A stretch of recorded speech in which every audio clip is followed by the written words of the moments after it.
منور صبح کر لے اور روشن شام کرتا چل، تو اپنی آخرت کے واسطے کچھ کام کرتا چل، بھلا اس چند دن کی زندگی کا کیا ٹھکانہ ہے، اگر کچھ ہو سکے تو خدمت اسلام کرتا چل۔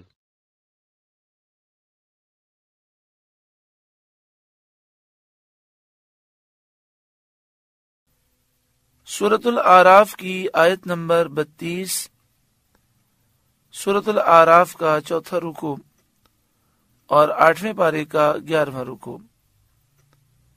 اللہ رب العالمین نے ارشاد فرمایا، قل، اے محبوب آپ فرمائیے، من حرم زینت اللہ التی اخرج لعبادہ،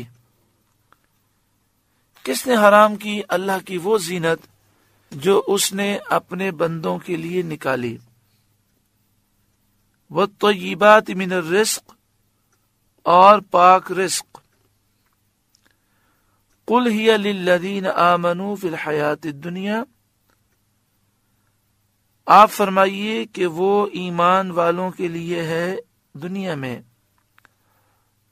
خالصۃ یوم القیامہ، اور قیامت میں تو خاص انہی کی ہے، کذالک نفصل الآیات لقوم یعلمون، ہم یوں ہی مفصل آیتیں بیان کرتے ہیں علم والوں کے لیے۔ اس آیت کریمہ میں ان لوگوں کا رد ہے جو حلال چیزوں کو اپنی مرضی سے بغیر شرعی دلیل کے حرام کرتے ہیں۔ فرمایا محبوب آپ فرما دیجئے، قل، آپ فرمائیے، من حرم، کس نے حرام کیا، کس کی مجال ہے جو حرام قرار دے، زینت اللہ، اللہ تعالیٰ نے جو زینت پیدا کی، اللہ تعالیٰ نے جو نعمتیں عطا فرمائیں، جو لباس عطا فرمایا، زینت اللہ التی اخرج لعبادہ، اللہ تعالیٰ کی وہ زینت جو اللہ نے اپنے بندوں کے لیے پیدا فرمائی، اسے کون ہے حرام کرنے والا، کس نے حرام کیا، چاہے وہ لباس ہو یا زینت کا سامان ہو، والطیبات من الرزق، اور پاک رزق اور کھانے پینے کی لذیذ چیزیں۔ آیت اپنے عموم پر ہے، ہر کھانے کی چیز اس میں داخل ہے کہ جس کی حرمت پر نص وارد نہ ہوئی ہو، یعنی ہر کھانے کی چیز اور ہر زینت کی چیز جو قرآن و حدیث سے حرام ثابت نہ ہو وہ حلال ہے، جائز ہے، کسی کی مجال نہیں کہ کوئی اپنی طرف سے اسے حرام قرار دے۔ تو ان لوگوں کو عبرت حاصل کرنی چاہیے جو توشہ، 11ویں میلاد شریف، بزرگوں کی فاتحہ، عرس، مجالس شہادت وغیرہ کی شیرینی اور سبیل کے شربت کو ممنوع کہتے ہیں، حرام کہتے ہیں، وہ اس آیت کے خلاف کر کے گناہگار ہوتے ہیں۔ یعنی جو ان حلال چیزوں کو حرام کہتے ہیں وہ قرآن کی اس آیت کے مخالف ہیں اور گناہگار ہیں۔ اس حلال چیز کو ممنوع کہنا، حرام کہنا، اپنی رائے کو دین میں داخل کرنا ہے، اور یہ بدعت ہے، گمراہی ہے، اور یہی اصل بدعت ہے کہ حلال چیز کو اپنی طرف سے حرام کہہ دینا، یہ بدعت ہے اور گمراہی ہے۔ قل، اے محبوب آپ فرمائیے، ہی للذین آمنوا فی الحیات الدنیا، کہ وہ ایمان والوں کے لیے ہے دنیا میں۔ اصل میں تو یہ نعمتیں اللہ نے ایمان والوں کے لیے پیدا فرمائی، لیکن دنیا میں چونکہ کافروں کے لیے مہلت ہے تاکہ وہ اس مہلت سے فائدہ اٹھائیں اور توبہ کریں، تو یہ نعمتیں کافر بھی استعمال کرتے ہیں۔ خالصۃ یوم القیامہ، اور قیامت میں تو خاص انہی کی ہے، یعنی قیامت میں نعمتیں اور لذیذ کھانے، لذیذ مشروبات یہ تو صرف اور صرف مومنوں کے لیے ہے۔ دنیا کے اندر تو مومن اور کافر دونوں نعمتوں سے فائدہ اٹھاتے ہیں۔ کذالک نفصل الآیات لقوم یعلمون، ہم اسی طرح آیتیں تفصیل سے بیان کرتے ہیں جن سے حلال اور حرام کے احکام معلوم ہو جاتے ہیں۔ لقوم یعلمون، علم والوں کے لیے جو یہ جانتے ہیں کہ اللہ وحدہ لا شریک ہے،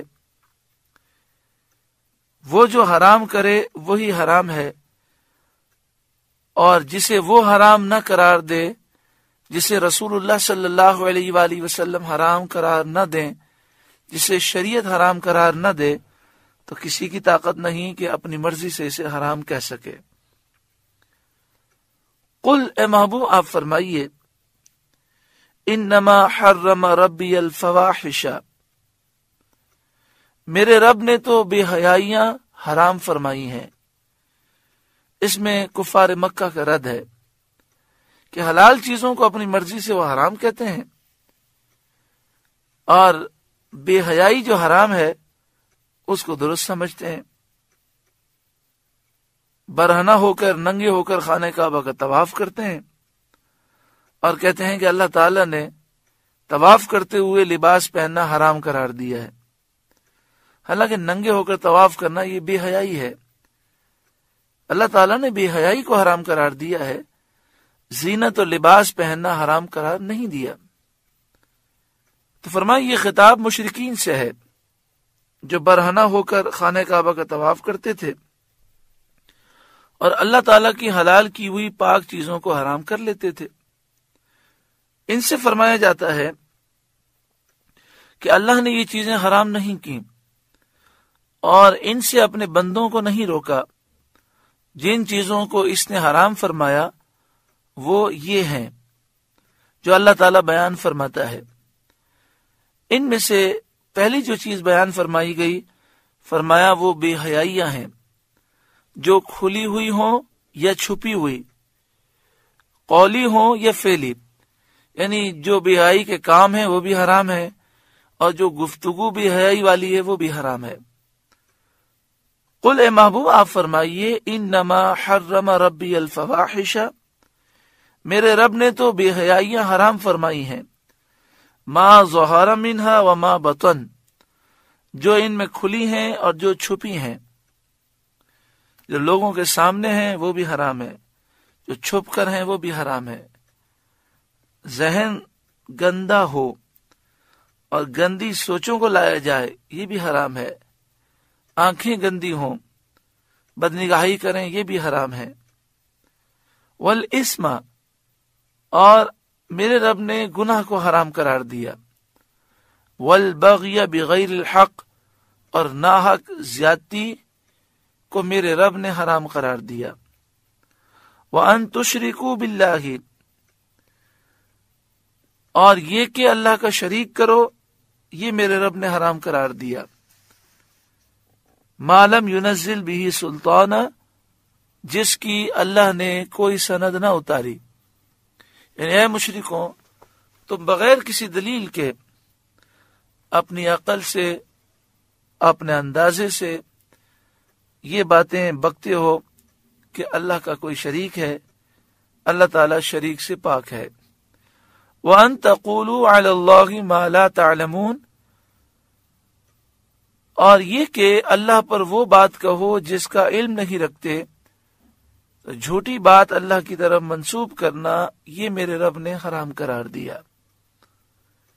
اس میں ان لوگوں کو بھی عبرت حاصل کرنی چاہیے کہ جو چیز حرام ہے، جو گناہ ہے، اس کی طرف ان کی توجہ نہیں، اور جو چیزیں جائز ہیں بلا وجہ وہ اس پر سختیاں کرتے ہیں، اور بلا وجہ ان جائز چیزوں کو غلط سمجھتے ہیں۔ سارا زور اس پر ہے کہ میلاد شریف نہ کیا جائے، کھڑے ہو کے صلاۃ السلام نہ پڑھا جائے، ایصال ثواب کے لیے کھانا نہ پکایا جائے، 11ویں نہ کی جائے، 12ویں نہ کی جائے، حالانکہ اس کے حرام ہونے کا کوئی ثبوت نہیں۔ کاش یہ اتنا زور دیتے لوگوں کو دین کے قریب کرنے کے لیے اور جو بدنگاہی اور بے حیائی عام ہوتی جا رہی ہے اور یہود و نصارہ کی جو سازشیں عام ہوتی جا رہی ہیں، کاش ان کے خلاف یہ آواز بلند کرتے۔ وَلِكُلِّ أُمَّةٍ أَجَلٌ، اور ہر گروہ کا ایک وعدہ ہے، وقت معین ہے جس پر مہلت ختم ہو جاتی ہے۔ فَإِذَا جَاءَ أَجَلُهُمْ لَا يَسْتَأْخِرُونَ سَاعَةً وَلَا يَسْتَقْدِمُونَ، تو جب ان کا وعدہ آئے گا ایک گھڑی نہ پیچھے ہو نہ آگے۔ جب مہلت پوری ہوگی تو مقررہ وقت پر موت آئے گی۔ یا بنی آدم، اے آدم کی اولاد، اما یأتینکم رسل منکم، اگر تمہارے پاس تم میں سے رسول آئیں، یقصون علیکم آیاتی، میری آیتیں پڑھتے، فمن اتقی، تو جو پرہیزگاری کرے، وَأَصْلَحَ، اور سنورے، فَلَا خَوْفٌ عَلَيْهِمْ وَلَا هُمْ يَحْزَنُونَ، تو اس پر نہ کچھ خوف اور نہ کچھ غم۔ اس آیت کریمہ میں فرمایا گیا کہ اے آدم کی اولاد، اما یأتینکم رسل منکم، اگر تمہارے پاس تم میں سے رسول آئیں۔ مفسرین کے اس میں دو قول ہیں، ایک تو یہ کہ رسل سے تمام مرسلین مراد ہیں، اور دوسرا قول یہ ہے کہ خاص سید عالم خاتم النبیین صلی اللہ علیہ وآلہ وسلم مراد ہیں، جو تمام مخلوق کی طرف رسول بنائے گئے ہیں۔ رسل جمع کا صیغہ آپ صلی اللہ علیہ وآلہ وسلم کی تعظیم کے لیے ہے۔ یقصون علیکم آیاتی، اس حال میں آئیں کہ میری آیتیں پڑھیں تم پر۔ فمن اتقی واصلح، تو جو کوئی تقوی اختیار کرے، اپنی اصلاح کر لے، فلا خوف علیہم ولا هم یحزنون، تو نہ ان پر کوئی خوف ہوگا اور نہ وہ غمگین ہوں گے۔ اس میں بشارت یہ ہے کہ جو نبی صلی اللہ علیہ وآلہ وسلم کی پیروی کریں گے، دنیا بھی سنور جائے گی اور آخرت بھی سنور جائے گی۔ والذین کذبوا بآیاتنا، اور جنہوں نے ہماری آیتیں جھٹلائیں، واستکبروا عنہا، اور ان کے مقابلے میں تکبر کیا، یعنی آیتیں سن کر جھکے نہیں بلکہ تکبر کرتے ہوئے مقابلے میں آ گئے، انکار کر دیا۔ اولئک اصحاب النار، وہ جہنمی ہیں، ہم فیہا خالدون، انہیں اس میں ہمیشہ رہنا ہے۔ فمن اظلم ممن افترى علی اللہ کذبا، تو اس سے بڑھ کر ظالم کون جس نے اللہ پر جھوٹ باندھا، او کذب بآیاتہ، یا اس کی آیتیں جھٹلائیں۔ جو اللہ پر جھوٹ باندھے، جو اللہ کی آیتوں کو جھٹلائے، وہ کائنات کا سب سے بڑا ظالم ہے۔ اولئک ینالہم نصیبہم من الکتاب، انہیں ان کے نصیب کا لکھا پہنچے گا، یعنی جتنی عمر اور روزی اللہ نے ان کے لیے لکھ دی ہے ان کو پہنچے گی۔ یہ دنیا میں اتنی عمر بھی پائیں گے اور وہ روزی جو لکھی ہوئی ہے وہ بھی پائیں گے۔ ہاں، گناہ کرنے کی وجہ سے وہ اس روزی کی برکت سے محروم ہوں گے، سکون اور چین سے محروم ہوں گے۔ حتی اذا جاءتہم رسلنا یتوفونہم، یہاں تک کہ جب ان کے پاس ہمارے بھیجے ہوئے ان کی جان نکالنے آئیں۔ رسولنا سے مراد موت کے فرشتے ہیں، حضرت ملک الموت مراد ہیں اور ان کے ساتھ جو ان کے مددگار فرشتے ہیں۔ حتیٰ، یہاں تک کہ اذا جاءتہم رسولنا، جب ان کے پاس ہمارے بھیجے ہوئے فرشتے آئیں، یتوفونہم، ان کی روح نکالتے ہوئے، یعنی جب ان کا وقت پورا ہو جائے، عمر پوری ہو جائے، رزق پورا ہو جائے، قالو، ان سے کہتے ہیں، اینما کنتم تدعون من دون اللہ، کہاں ہیں وہ جن کو تم اللہ کے سوا پوجتے تھے؟ جب فرشتے روح نکالتے ہیں تو ان مشرکوں سے فرماتے ہیں کہ تمہارے جھوٹے خدا کہاں ہیں؟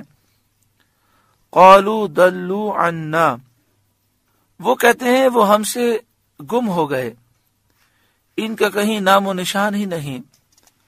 وَشَهِدُوا عَلَىٰ أَنفُسِهِمْ أَنَّهُمْ كَانُوا كَافِرِينَ، اور اپنی جانوں پر آپ گواہی دیتے ہیں کہ وہ کافر تھے، یعنی جب موت آتی ہے تو اس بات کو اقرار کرتے ہیں کہ ہم نے زندگی کفر میں گزاری۔ قَالَ ادْخُلُوا فِي أُمَمٍ قَدْ خَلَتْ مِن قَبْلِكُم مِّنَ الْجِنِّ وَالْإِنسِ فِي النَّارِ، اللہ تعالیٰ کل بروز قیامت ان کافروں سے فرمائے گا کہ تم سے پہلے جو اور جماعتیں جن اور آدمیوں کی آگ میں گئیں انہی میں تم جاؤ۔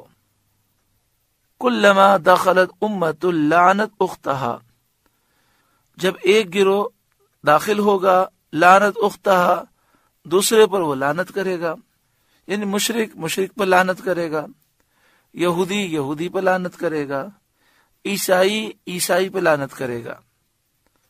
لعنت اختہا سے یہ مراد ہے، اور کہیں گے کہ تمہاری وجہ سے ہم برباد ہوئے۔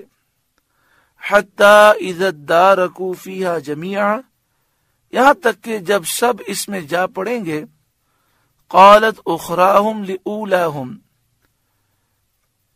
تو پچھلے پہلوں کو کہیں گے ربنا ہؤلاء اضلونا، اے ہمارے رب انہوں نے ہم کو بہکایا تھا، فآتہم عذابا ضعفا من النار، تو انہیں آگ کا دونا عذاب دے۔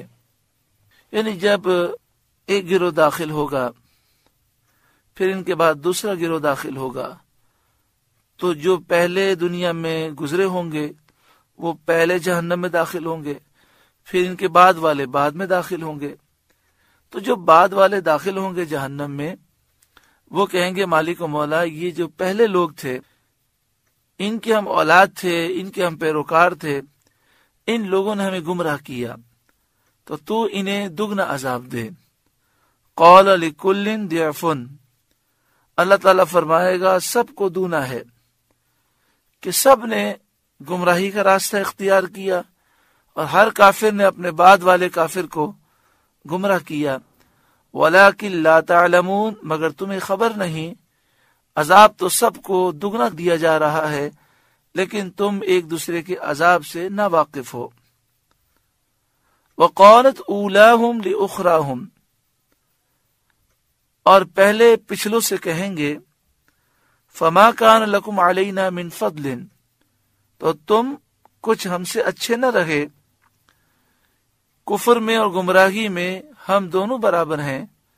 فَذُوقُوا الْعَذَابَ بِمَا كُنْتُمْ تَكْسِبُونَ، تو چکھو عذاب بدلہ اپنے کیے کا، جو تم نے گناہ کیے اس گناہ کا عذاب چکھو۔ ان آیات میں اس بات کا ذکر ہے کہ اے کافروں، آج تم اپنے لیڈروں، پیشواؤں اور اپنے بڑوں کے کہنے پر چلتے ہو، کل بروز قیامت تم انہیں لعنت بھیجو گے اور تم افسوس کرو گے کہ تمہاری وجہ سے ہم گمراہ ہوئے۔ لہذا آج سمجھ جاؤ، ان کی باتوں میں اپنی آخرت برباد نہ کرو، کوئی کام نہیں آئے گا۔ اللہ اور اس کے رسول کی فرما برداری کرو، ایمان لاؤ۔ اللہ تبارک و تعالی ہر ایک کو عمل کی توفیق عطا فرمائے۔ ایک مسلمان شخص اپنے والدین، اپنے بیوی بچوں اور دیگر رشتہ داروں کی وجہ سے اگر گناہ کرتا ہے، انتہائی افسوس کی بات ہے۔ کیا ان میں سے کوئی ہماری قبر میں ساتھ آئے گا؟ کیا ان میں سے کوئی ہمیں کل بروز قیامت اللہ کے عذاب سے بچا سکے گا؟ عقل مندی اور دانائی یہ ہے کہ انسان اللہ کی رضا کو حاصل کرے، اس کے محبوب کے دامن کو تھامے، دنیا کے لوگوں کی خاطر گناہ نہ کرے۔ اللہ تعالی ہر ایک کو عمل کی توفیق عطا فرمائے۔ سورۃ الاعراف کا 4واں رکوع مکمل ہوا۔ اللہ تعالیٰ اس رکوع کے نور سے ہمارے قلوب کو روشن اور منور فرمائے۔